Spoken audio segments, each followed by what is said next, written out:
காங்கிரஸ், விடுதலை சிறுத்தைகள் உள்ளிட்ட பல கட்சிகள் கடும் போராட்டத்திற்கு பிறகு இடங்களை பெற்றன. மக்கள் நீதி மய்யம் போட்டியிடவில்லை என அறிவித்த நிலையில் கூட்டணியில் இருந்த தமிழக வாழ்வுரிமை கட்சி வெளியேறிவிட்டது.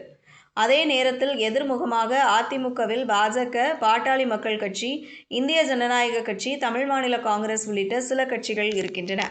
நாம் தமிழரும் தமிழக வெற்றிக் கழகமும் தனித்து போட்டி என அறிவித்துவிட்டன.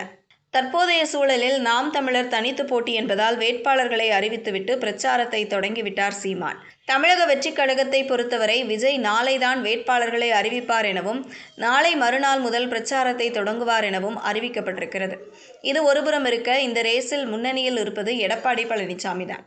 தேசிய கட்சியான பாஜக, மாநில கட்சிகளான பாமக, பு.நி.க., புரட்சி பாரதம், தமுமுக, ஐ.ஜே.கே. உள்ளிட்ட கட்சிகளை வைத்துக்கொண்டு தொகுதி பங்கீட்டை எவ்வித சிக்கலுமின்றி முடித்திருக்கிறார்.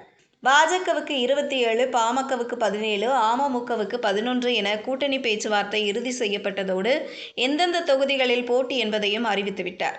மேலும் அதிமுகவின் 23 வேட்பாளர்களையும் அறிவித்துவிட்ட எடப்பாடி பிரச்சாரத்திற்கு கிளம்பிவிட்டார்.